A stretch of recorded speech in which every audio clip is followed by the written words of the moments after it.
Hi guys. तो बहुत tension हो रही है बोर्ड्स की, पर टेंशन मत लो क्योंकि ज्ञान में स्मार्टनेस तो है ना तुम्हारे साथ।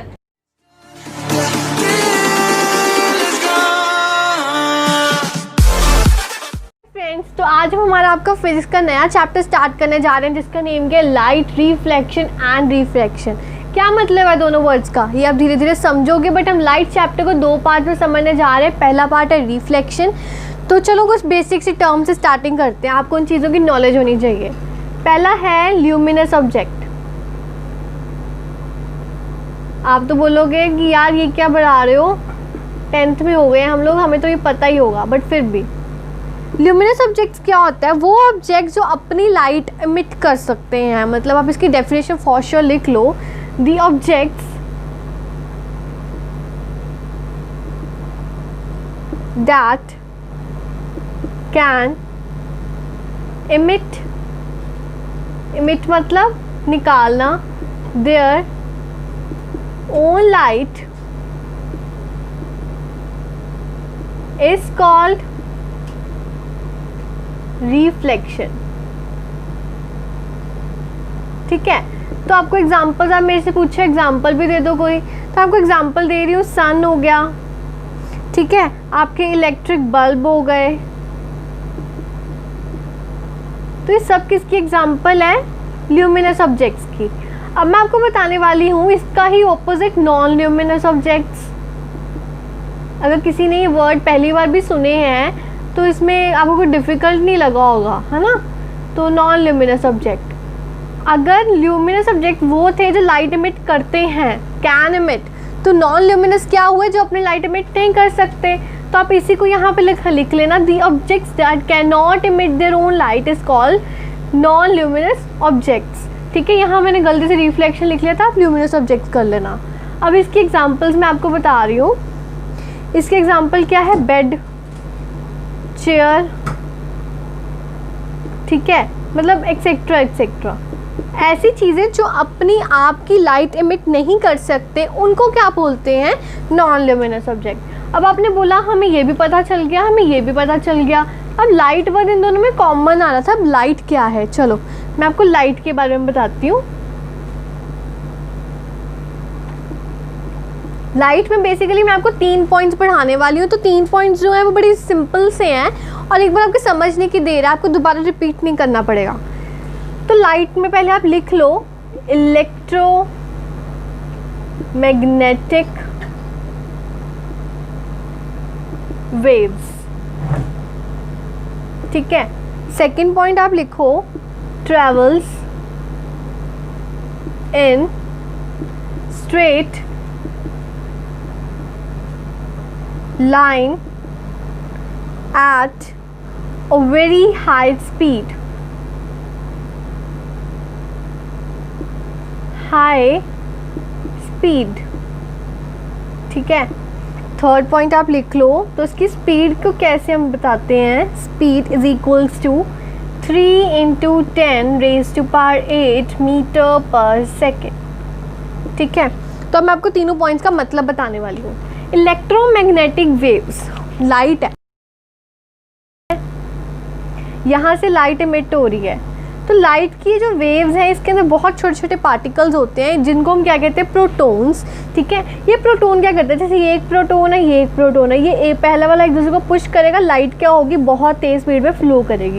इस चीज़ को हम क्या कह रहे हैं? Electromagnetic waves. फिर मैंने आपको बताया लाइट हमेशा स्ट्रेट लाइन में ट्रैवल करती है। अब हम इस चैप्टर में आगे जाके जब हम रे डायग्राम प्रैक्टिस करेंगे तो आप देखोगे मैं कभी भी लाइट को ना मतलब ऐसे ऐसे जिगजैग करके नहीं बनाऊंगी, मैं हमेशा लाइट को ऐसे करके बनाऊंगी। रे ऑफ लाइट जब भी हमने रिप्रेजेंट करनी है, ठीक है। तो यहाँ से आप एक सिंपल सी बात याद करो, लाइट हमेशा एक बहुत ज़्यादा स्पीड में ट्रैवल करती है और एक स्ट्रेट लाइन में ट्रैवल करती है। और अगर आप मेरे से पूछो तेज़ तो करती है लेकिन कितनी तेज़, तो मैं आपको बोलूँगी 3 × 10⁻⁷ मीटर पर सेकेंड, मतलब 1 सेकेंड में, ठीक है, पर सेकेंड मतलब 1 सेकेंड में वो इतना मीटर ट्रैवल कर जाती है। आपने ये ⁸ एक्सपोनेंट्स का चैप्टर किया था 10th में, ठीक है, तो यू बेटर नो। अब मैं आपको रिफ्लेक्शन के बारे में छोटा सा बात बताने वाली हूँ। रिफ्लेक्शन क्या है? क्योंकि हमने चैप्टर का हमारा मेन पार्ट है रिफ्लेक्शन, ठीक है, तो हम उसके बारे में पढ़ने वाले हैं। अब आपने मैंने आपको अभी बताया कि हम रिफ्लेक्शन के बारे में पढ़ने वाले हैं, ठीक है। तो आप कुछ नोट्स बना लो रिफ्लेक्शन, क्योंकि आपका मेन पार्ट है ये रिफ्लेक्शन। इसके बारे में पहले क्या होता है ये आप इसको पॉइंट्स में याद रखो। Bouncing back of light rays which fall on the surface of an object, ठीक है। तो क्या बोला मैंने कि वो रेज ऑफ लाइट, मतलब जैसे सपोज करो अब रे डायग्राम से आपको चीज़ एक्सप्लेन करने वाली हूँ। ये क्या है आपका प्लेन सरफेस, ये लिखा है ना surface, let it be a plane mirror, ठीक है। तो जो पॉलिश साइड होती है हम उनको ऐसे ओब्लीक लाइंस के साथ रिप्रेजेंट करते हैं, ठीक है। इसको आप क्या लिखते हो, polish surface,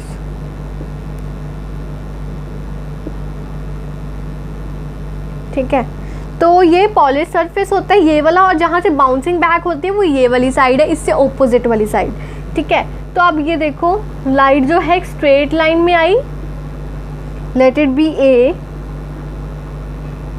let it be O, तो यहाँ से वो बाउंस बैक कर जाती है,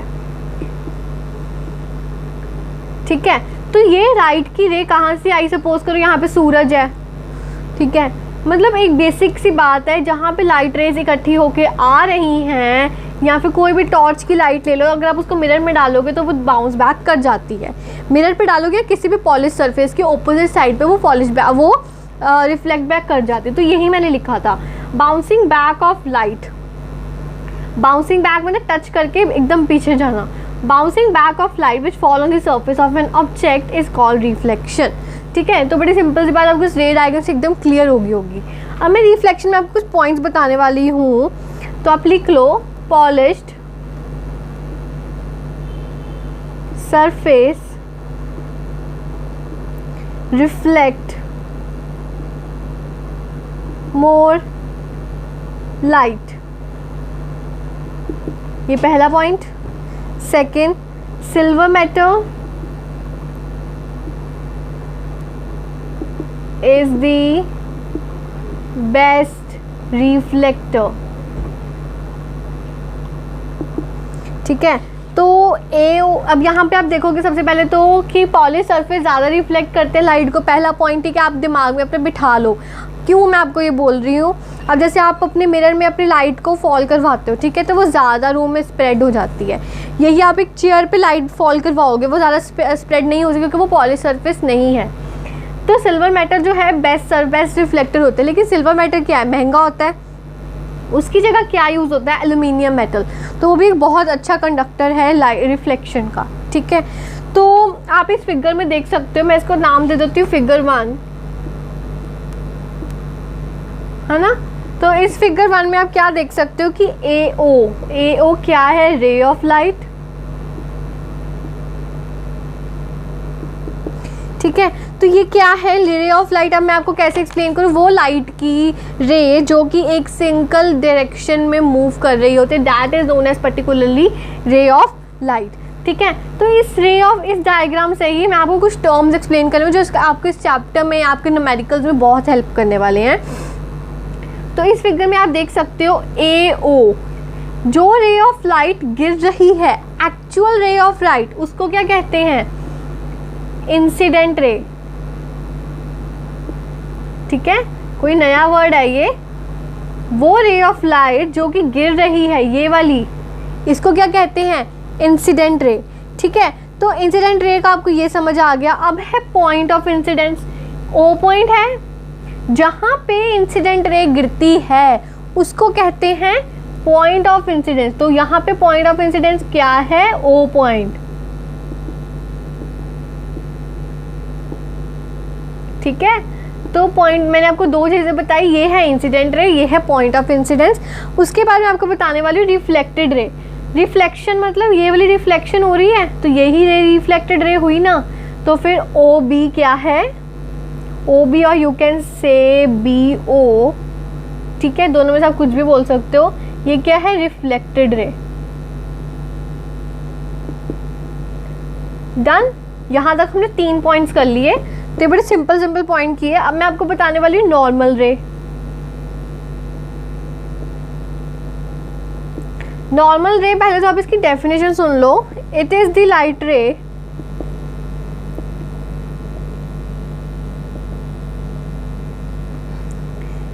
it is a light ray that is perpendicular का मैथ का याद हो तो ये साइंस से रिप्रेजेंट करते थे, perpendicular to the surface। Perpendicular का क्या मतलब है, आपकी ये सरफेस है, इसके ऊपर राइट एंगल जो भी लाइन बनाएगी उसको कहते हैं हम लोग परपेंडिकुलर रे। तो इस पे आप, ये सरफेस है, अब यही चीज़ें मैंने नीचे शो की वो आपकी घूम गई, तो इसके ऊपर नॉर्मल रे क्या हुई, ये वाली, इसको मैं दे दूँ CO नेम, ठीक है। तो मतलब वो रे जो इन दोनों एंगल्स को इक्वली डिवाइड कर दे, मतलब ये दोनों एंगल एक दूसरे के इक्वल हो जाएं, इसको क्या कहते हैं, नॉर्मल रे। तो यहाँ पे नॉर्मल रे क्या हुई, CO और यू कैन से OC, ठीक है। All depends upon you. फिर मैं आपको बताने वाली हूँ एक छोटे पॉइंट्स, मैंने आपको कितने बता दिए, 4 पॉइंट्स हमारे हो गए, हम टोटल 6 हैं, 2 और रह गए। Angle of incidence, angle of incidence and angle of reflection. बड़ा आपके दिमाग में आ गया होगा कि ये तो क्या है ना, आपको समझ लग गई होगी। फिर भी एंगल ऑफ इंसिडेंस मतलब जो एंगल इंसिडेंट रे बना रही है नॉर्मल रे के साथ, कौन सा बना रही है, इंसिडेंट रे ये है, नॉर्मल ये है, ये वाला एंगल फॉर्म हो गया, ये है एंगल ऑफ इंसिडेंस। नीचे वाला एंगल, वो एंगल जो वो रिफ्लेक्टेड रे बना रही है किसके साथ, नॉर्मल रे के साथ, तो ये आ गया आपका एंगल ऑफ रिफ्लेक्शन। तो कुछ छोटे पॉइंट्स थे इसमें, मैंने आपको 6 चीज़ें बता दी। Let's revise it again. Incident ray कौन सी रे, जो फॉल हो रही है, ठीक है। Angle of point of incidence जहाँ पे वो फॉल हो रही है। रिफ्लेक्टेड रे जो रिफ्लेक्ट होके रे जा रही है।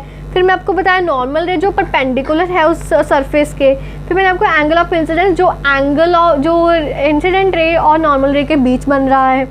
एंगल ऑफ रिफ्लेक्शन जो नॉर्मल एंड रिफ्लेक्टेड रे के बीच में बन रहा है, ठीक है। तो मतलब ये कुछ छोटे पॉइंट्स हैं जो आपके पूरे चैप्टर में इस बार आपके यूज़ होने हैं, ठीक है। इसके बाद हम करने वाले लॉज ऑफ रिफ्लेक्शन। आप मेरे से पूछो लॉज क्या है, हमने न्यूटन लॉ पढ़ लिया ना, एप्पल नीचे गिर रहा है, वो गिर रहा है, ग्रेविटी वगैरह है, बहुत से लॉज हमने न्यूटन्स लॉ पढ़े, हमने ग्रेविटेशनल लॉज पढ़े जो मैंने आपको एग्जाम्पल दी हैं। अब मैं आपको बताने में रिफ्लेक्शन के भी, हाँ रिफ्लेक्शन के भी लॉज हैं, और हमारे पास सिर्फ 2 लॉज हैं रिफ्लेक्शन के, वो भी कुछ इतने खास नहीं है। लॉज ऑफ रिफ्लेक्शन बड़ा सुना लग रहा है ना। लॉज ऑफ रिफ्लेक्शन क्या हो सकता है, मैंने आपको 2 एग्जांपल्स अभी बताई है ना, ये वाला लॉ वो वाला लॉ। अब रिफ्लेक्शन के क्या लॉ हैं, छोटे से लॉ हैं, चलो हम वो भी कर लेते हैं, ठीक है। तो आप अपनी नोटबुक्स में हेडिंग डाल लो, लॉज ऑफ रिफ्लेक्शन, ठीक है। तो लॉज ऑफ रिफ्लेक्शन, पहला लॉ मैं इसको 2 पार्ट्स में डिवाइड कर रही हूँ। फर्स्ट लॉ इधर आएगा, सेकंड लॉ हम इधर लिखेंगे। हमेशा आपने फर्स्ट लॉ को फर्स्ट ही बोलना है, सेकंड लॉ को सेकंड ही बोलना है। ये ना हो आप ये वाले लॉ को फर्स्ट बोल रहे हो, फर्स्ट वाले को सेकंड बोल रहे हो, तो अब आपको गलत हो सकता है। तो हमने गलती के चांसेस अब रहने ही नहीं देना, ठीक है। इतना अच्छा रिवाइज करेंगे हम लोग। तो फर्स्ट लॉ लिख लो, दी incident ray normal ray and reflected ray all lie on the same plane। तो पहले तो मैं आपको ये लॉ एक्सप्लेन कर दूं। कहते हैं इंसिडेंट रे पहली रे है ना, 3 तरह की हमने रेस पढ़ी थी पीछे, नॉर्मल रे सेकंड है, रिफ्लेक्टेड रे थर्ड है। कहते हैं हमेशा कोई भी आप रे डायग्राम देख लो उसमें तीनों रेज होंगी ही होंगी, ठीक है। ये उसका फर्स्ट लॉ, बड़ी सिंपल सी बात उसने बोल दी थी।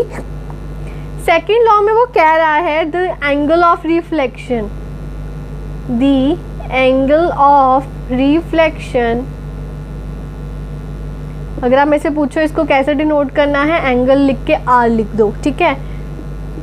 एंड एंगल ऑफ इंसिडेंस को ऐसे लिख दूँ मैं, ठीक है, आर ऑलवेज इक्वल। मतलब मैं इसको ऐसे लिख दूँ, angle R is equals to angle I। उसने यही चीज़ बोली। अब मैं आपको इस पर छोटी छोटी बात बताती हूँ। अगर एंगल आर सपोज करो 35 डिग्री है, फॉर ऑब्वियस मैंने अभी बोला एंगल ऑफ इंसिडेंस के इक्वल होगा, ठीक है। अब ये तो हो गया आपकी सिंपल सी बात। अब एक और चीज़ बताने लगी हूँ, एंगल ऑफ इंसिडेंस अगर ज़ीरो है, ठीक है, या फिर एंगल ऑफ रिफ्लेक्शन ज़ीरो है, तो ये भी एंगल ज़ीरो हो जाएगा। क्यों होता है एंगल ऑफ इंसिडेंस या एंगल ऑफ रिफ्लेक्शन ज़ीरो? जब जो नॉर्मल रे है वो परपेंडिकुलर है। अब आप मेरे को बोलोगे परपेंडिकुलर तो नॉर्मल रे होती है, नॉर्मल रे भी परपेंडिकुलर है और इंसिडेंट रे भी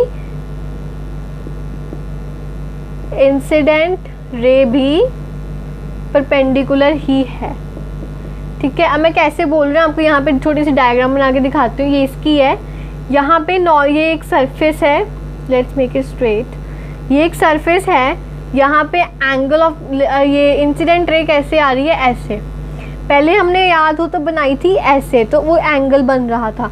अब जब वो आ ही 90 डिग्री पे रही है तो वो जाएगी भी 90 डिग्री पे, ये बात आपको ध्यान में रखनी है, ठीक है। तो यहाँ पे कोई एंगल तो नहीं फॉर्म हो गया ना, मतलब एंगल ऑफ इंसिडेंस क्या था, जो एंगल नॉर्मल रे, अब नॉर्मल भी वही है, इंसिडेंट भी वही है और रिफ्लेक्टेड भी वही है। एक सिंपल सी बात होगी कि एंगल ऑफ रिफ्लेक्शन कितना हो गया, ज़ीरो, और एंगल ऑफ इंसिडेंस भी कितना हो गया, ज़ीरो।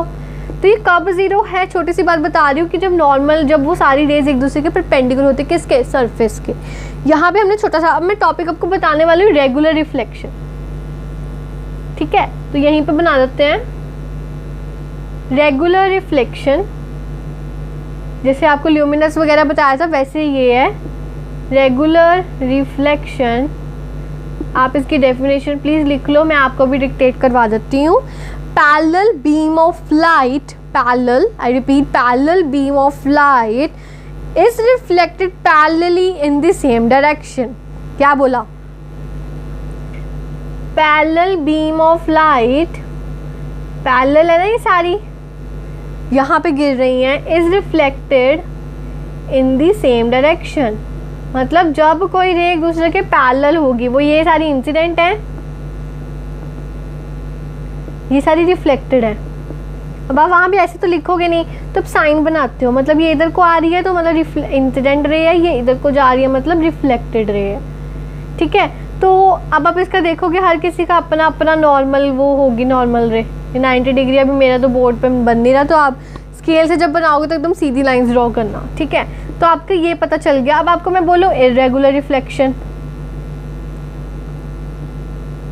ये रेगुलर था, अब ये कितना हो गया, इर्रेगुलर रिफ्लेक्शन।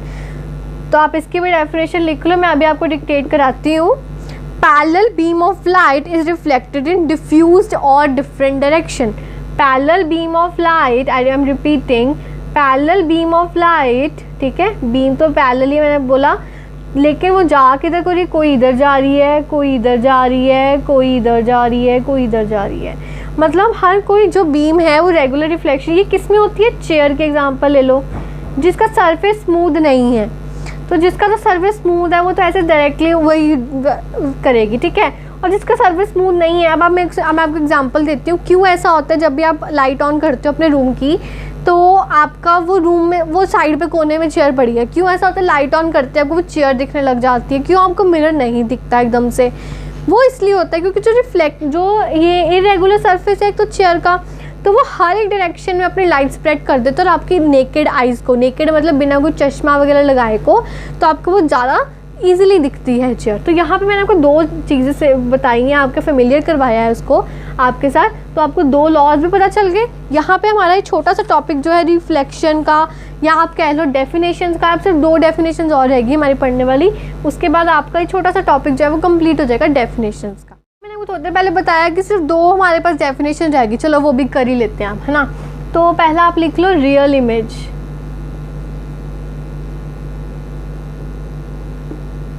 सुना सुना लग रहा है, रियल इमेज, वर्चुअल इमेज हमने बड़ा सुना हुआ है, ठीक है। तो आप इसकी डेफिनेशन लिखो, images that can be formed on a screen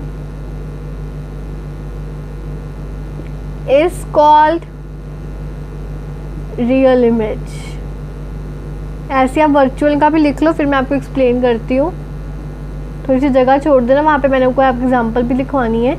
virtual image क्या है? Image that can not be formed on screen, image that can not be formed on a screen. ये कहाँ से देखी जाती है? It can only be seen through a lens. ठीक है, तो मैंने आपको बोला रियल इमेज में क्या है जो स्क्रीन पे फॉर्म हो सकती है। इसकी अच्छी सी एग्जांपल क्या दे सकती हूँ? आप जाते हो फॉर श्योर मूवीज़ देखने, थिएटर में जाते हो, तो सिनेमा में जो आप वो देखते हो, थिएटर में जो एक वाइट कपड़ा होता है उसके ऊपर रिफ्लेक्शन करी जाती है रेज की। ठीक है, तो वो रियल इमेज है। अब आप ऊपर एग्जांपल लिख लो, सिनेमास, ऐसी number of thousand and millions of examples हैं इसकी। तो वर्चुअल इमेज क्या है? वो image can not be formed. इसको हम कैसे देखते हैं? यहाँ तो लेंस के थ्रू ही देखा जा सकता है। ये क्या होता है? Type of illusion. इल्यूजन का मतलब आपको पता है? इल्यूजन होता है जो हकीकत ना हो। ठीक है, तो हकीकत क्या नहीं होती? हकीकत मतलब कुछ ऐसी चीज़ें जो आपके फॉर्म भी नहीं हो सकती, जैसे कि हमारी जो इमेज है वो कहाँ फॉर्म होती है? मिरर में। वो हकीकत नहीं है जो हम मिरर वाली इमेज देख रहे हैं, हकीकत हम हैं।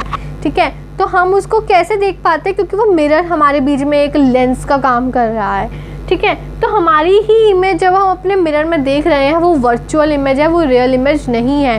क्योंकि कुछ भी हो जाए, आप उसको पेपर या फिर एक प्लेन सरफेस पे आप उसको नहीं कर सकते उसका ड्रॉ। ठीक है, तो मैं आपको एक इम्पॉर्टेंट पार्ट स्टार्ट होना है रे डायग्राम्स का, मतलब प्लेन मिरर का। चलो स्टार्ट करते हैं। आप इसकी हेडिंग डालो, formation of a image on plane mirror. ठीक है, यहाँ तक आपको समझ आ गई। सबसे पहले प्लेन मिरर की बात हुई है, तो मैं क्यों ना प्लेन मिरर ही बना लूँ। ओब्लीक लाइन से मैंने आपको बताया था पॉलिश सरफेस को रिप्रेजेंट किया जाता है।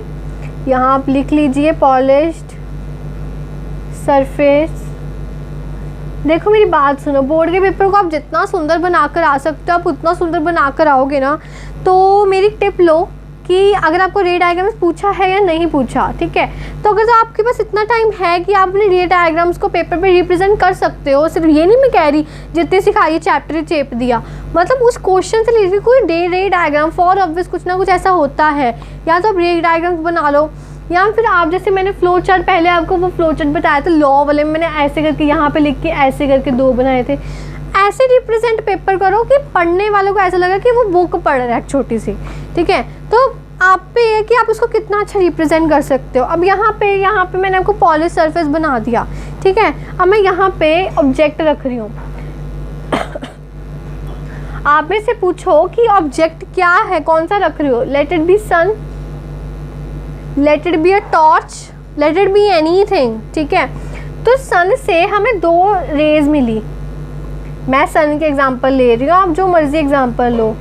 तो मैं इंसिडेंट रे को कैसे रिप्रेजेंट करती हूँ? ऐसे, राइट। तो यहाँ पे मैंने आपको इंसिडेंट छोटा सा पार्ट दिखाया इंसिडेंट रे का। अब क्या हुआ, ये सेम डायरेक्शन में फॉल करवाया। यहाँ तो कोई डाउट तो नहीं? यहाँ पे आपकी आई है, मतलब यहाँ पे आप खड़े हो। बेसिकली मैं जो कहना चाहती हूँ, आंख तो निकाल के दिखा नहीं सकते ना, यहाँ आप खड़े हो और आप देख रहे हो। अब चलो इसी में आपको थोड़ा बता देती हूँ इमेज कैसे फॉर्म होती है। पॉलिश सरफेस में थोड़ा रब कर रही हूँ। ठीक है, यहाँ तक तो आपने नोट कर ही लिया होगा फॉर ऑब्वियस। तो अब देख सकते हो यहाँ पे 2 बीम्स आ रही हैं। आपने ये जो रिफ्लेक्टेड रे है ना, ये जो रिफ्लेक्टेड रे, प्लेन सरफेस मैंने बताया वर्चुअल इमेज फॉर्म होती है। आप आगे खड़े हो लेकिन आपकी इमेज पीछे फॉर्म होती है। तो आप रिफ्लेक्टेड रे को पीछे खींचो।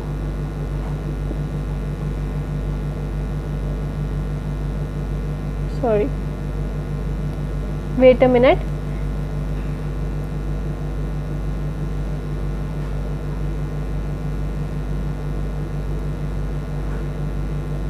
आप स्केल से बनाओगे एकदम आपका परफेक्ट रहेगा। तो ये पॉइंट जहाँ पे दोनों मीट होगी इसको क्या कहते हैं हम? इमेज। अरे कौन सी है जो बिहाइंड द मिरर जा रही है, तो ये है वर्चुअल, ठीक है। तो यहाँ पे मैंने आपको सिंपल सी बात बताई, यहाँ पे इमेज, यहाँ पे बल्ब ले लो, यहाँ पे कुछ भी ले लो, ऑब्जेक्ट से निकल रही है लाइट रेज। अब मैं आपको इसमें नॉर्मल रे भी बना के दिखाती हूँ। क्या है, ये वाला एंगल इसका है और ये इसकी रिफ्लेक्टेड रे है। वो नॉर्मल रे होगी जो दोनों को इक्वल पार्ट्स में डिवाइड कर देगी, angle of incident, angle of reflection. अब एक ये वाली रे है और एक ये वाली रे है, तो इसके बीच में ये नॉर्मल रे आ गई, ये क्या हो गया एंगल ऑफ इंसिडेंस, और ये क्या हो गया एंगल ऑफ रिफ्लेक्शन। यहाँ पे हमारा छोटा सा टॉपिक जो कि ऑब्जेक्ट हमें दिख रहा है, हम दूसरा पढ़ने वाले हैं। इसका ही दूसरा केस कि ऑब्जेक्ट हमें बहुत ज़्यादा नहीं दिखेगा, बहुत बड़ा ऑब्जेक्ट है, ठीक है। ने अभी तक मेरे चैनल को लाइक एंड सब्सक्राइब नहीं किया, जाओ अभी, do like and subscribe my channel. तो पहले हमने पढ़ा जब एक ही ऑब्जेक्ट हमें दिख रहा है। अब मैं आपको बताने वाली जो ऑब्जेक्ट जो है बहुत बड़ा है, बहुत बड़ा मतलब सन, आप बोलोगे सन से बड़ा क्या हो सकता है, लेकिन एक ऐसी चीज़ जो मिरर के पास पड़ी है लेकिन उसकी हाइट भी इतनी है, ठीक है। तो मैं आपको उसका बताने वाली हूँ, मतलब आपको पहले अब मैं बताने वाली हूँ एक्सटेंडेड ऑब्जेक्ट। उसी का केस 2 है, वो केस 1 था, ये केस 2 है, एक्सटेंडेड ऑब्जेक्ट। प्लेन मिरर के सिर्फ हमने 2 ही केसेस हैं आपके सिलेबस में। तो ये रहा मिरर, ये रही उसकी पॉलिश सरफेस। अब मैं ना लिखूँ ना पॉलिश सरफेस, आपको पता चल ही गया, वैसे मैं बताती हूँ दोबारा, यहाँ पे पॉलिश सरफेस लिख लो, ठीक है। तो यहाँ पे आप देखोगे तो सबसे पहले मैं बात करती हूँ कि ऑब्जेक्ट मेरा कहाँ पड़ा है। ये रहा मेरा ऑब्जेक्ट, ठीक है, A B ऑब्जेक्ट का, मेरे ऑब्जेक्ट का नाम है। तो एक तो मेरे हर एक पॉइंट से 2-2 रेज निकलेंगी, ठीक है। पहले हम रेज निकालते हैं, मैंने सीधी निकालती हूँ कि अब थोड़ा मैं आपको बताना चाहती हूँ, यहाँ पे लिख ही लिया होगा, ठीक है। फिर मैं एक रे यहीं से थोड़ी सी टेढ़ी निकालूंगी। अब मैं यहाँ से एक रे निकाल रही हूँ वो सीधी, और एक रे यहाँ से निकालूंगी वो होगी थोड़ी सी टेढ़ी, ठीक है। तो आप ये सब पहले तो वो बना लो साइन इंसिडेंट रे का। तो आपने देखा है, बड़ी सिंपल सी बात बोली मैंने। अब आप इसका रिफ्लेक्टेड रे बना लो, ये रही इसकी रिफ्लेक्टेड रे। मैंने आपको बताया था जब वो नॉर्मल इंसिडेंट तो वो यही रिफ्लेक्टेड होगी, राइट। तो अब इसकी बना लें हम लोग, तो ये भी अगर सेम है तो ये भी यही इसी की बनेगी बस, ठीक है। अब हमने पीछे ड्रॉ करना है क्योंकि मिरर में हमेशा कहाँ पीछे को फॉर्म होती है, ठीक है। तो इसको रिफ्लेक्टेड है यही, तो रिफ्लेक्टेड इसको पीछे को खींच दूँ। अब अगर ये रिफ्लेक्टेड है, रिफ्लेक्टेड को पीछे को खींच दूँ, ठीक है। और यहाँ पे ये रही, इसको खींच दूँ, इसको खींच दूँ, ये पॉइंट पे मीट कर गए। जो प्रॉपर मेजरमेंट के साथ बनोगे और प्रॉपरली और परफेक्टली बनेगी। ये ए डैश, ये बी डैश। अब यहाँ देखो तो ये जो एक्चुअल ऑब्जेक्ट है वो कितना दूरी पे खड़ा है, 25 सेंटीमीटर। मैं सपोज कर रही हूँ, एक्चुअल अमाउंट आप जो मर्जी ले लो वैल्यू। तो अगर ये 25 सेंटीमीटर पीछे आगे को खड़ा है तो इमेज कहाँ पीछे फॉर्म होगी, 25 सेंटीमीटर ही पीछे को फॉर्म होगी। कोई डाउट तो नहीं यहाँ तक? छोटा सा बात बताइए मैंने आपको, ठीक है। तो आप यहाँ पे नॉर्मल रे भी बना सकते हो, वो आपका होमवर्क है, आप प्रैक्टिस कर सकते हो क्योंकि हमने बहुत सारी प्रैक्टिस अब कर ली है रे डायग्राम्स, ठीक है। तो अब मैं आपको छोटा सा टॉपिक, यहाँ पे आपके यहाँ पे आपका मिरर का कॉन्सेप्ट ख़त्म हो गया है। अब हमारा स्फेरिकल मिरर्स कॉन्सेप्ट शुरू होगा, लेकिन उससे पहले हम लेटरल इन्वर्जन का आपका छोटा सा टॉपिक करते हैं। लेटरल इन्वर्जन सुना सुना भी लग रहा है, नहीं सुना भी लग रहा है ना, है क्या? तो चलो, जब हम मिरर के सामने, मैंने अपना ये मेरा कौन सा हैंड है, राइट हैंड, मैंने अपना राइट हैंड उठाऊंगी, मिरर वाली इमेज कौन सा दिखाएगी कि उसका लेफ्ट हैंड उठा है। तो मतलब जब हमारा राइट साइड लेफ्ट दिखती है और लेफ्ट साइड राइट दिखती है, इसको ही लेटरल इन्वर्जन कहते हैं। तो आप प्लीज़ इसकी डेफिनेशन नोट कर लो। When an object is placed in front of a plane mirror, जब भी कोई ऑब्जेक्ट एक प्लेन मिरर के सामने रखा जाता है, then the right side appears to be left, तो राइट साइड लेफ्ट दिखती है और लेफ्ट साइड क्या दिखती है, राइट। ये चेंज ऑफ साइड को क्या कहते हैं, मतलब राइट का लेफ्ट और लेफ्ट का राइट दिखना, इसको कहते हैं लेटरल इन्वर्जन, ठीक है। तो यहाँ पे आपका मिरर का पूरा टॉपिक कंप्लीट हो गया है। अब हम मिलेंगे आप हमारी नेक्स्ट वीडियो में जिसमें हम करने जा रहे हैं स्फेरिकल मिरर्स। ठीक है, सो बाय बाय।